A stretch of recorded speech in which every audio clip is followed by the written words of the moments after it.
Hi, this is Alex from phpacademy.org with a video tutorial for the new Boston. In this tutorial we're going to look at an animation or effect in jQuery called delay. Now what this doesn't do is actually produce a specific effect, but it actually delays an in-between animations. So what we're going to look at is appending animations onto each other and putting delay in the middle to create a pause between them. So as an example, I'm going to create a button at the top of my page. Just to note, I've already included jQuery and effects in here, and effects is the file we're going to be working in. The first paragraph is just going to be a button, so I'm going to give this a type button, and I'm going to give this a value, just saying go, for example, and I'm going to give this an ID as well, so we can use an event handler to see when this has been clicked. I'm going to choose the name go. So in the second paragraph, this is just simply going to be some text. So I'm going to disappear. I don't think it's, yeah, okay, so disappear. In fact, I'm going to vanish would be better. And then what we're going to do is delay this for 3 seconds once it has, and then come back again. So we'll just write something like, I'll be back, did you miss me? Okay, so now let's go ahead and preview this on our page. You can see the text here that we've written. When we click go, this is going to vanish completely. It's going to fade out. We're going to be using the fade out function. It's going to delay for a specific amount of seconds and then fade back in again. So you can use delay between different functions to create a pause in between their execution. Okay, so inside effects.js, well, first of all we need to give an ID to this paragraph, and I'm just going to call it para. Inside effects we need to create a event handler for this button first of all. So we reference the button which is called go, and when the button has been clicked we need to carry out another function. So the code between this parenthesis here will be run when we click the go button. Okay, so now what we want to do is reference this paragraph, which I've called para. Inside of here, hash para, we want to fade out.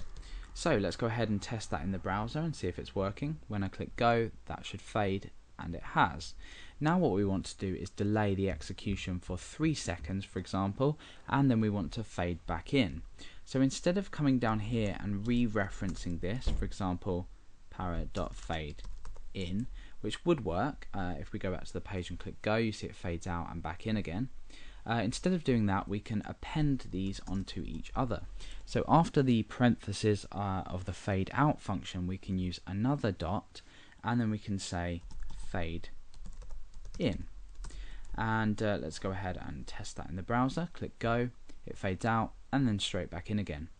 Now what happens if we want to delay this effect for a specific amount of seconds? Well, embedded in between these two, and again appending this function on, we can use the delay function, and this takes a parameter with the number of seconds you want to delay for in milliseconds. So we could say 3000, which would equal 3 seconds. So by doing this, we're running the fade out function, which is setting the opacity of the element gradually to 0. Delay then holds this animation for 3 seconds, and then it will fade back in, back up to 100% opacity.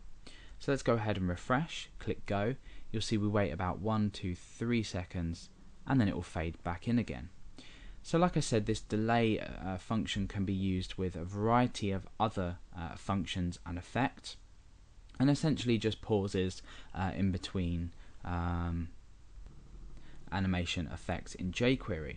So it's extremely useful when you want to perhaps delay the execution while some more text or some additional text goes into a paragraph, for example. If you were retrieving data from a database table and you wanted to fade the paragraph or a div or a span out, then put more some say additional data into this paragraph or span or div, and then fade back in, you might want to use delay, because the process of retrieving data from a database might be time consuming, so you want to delay the animation while you perform background operations. So that's the delay effect in jQuery. Although it's not effect, it does work with animation.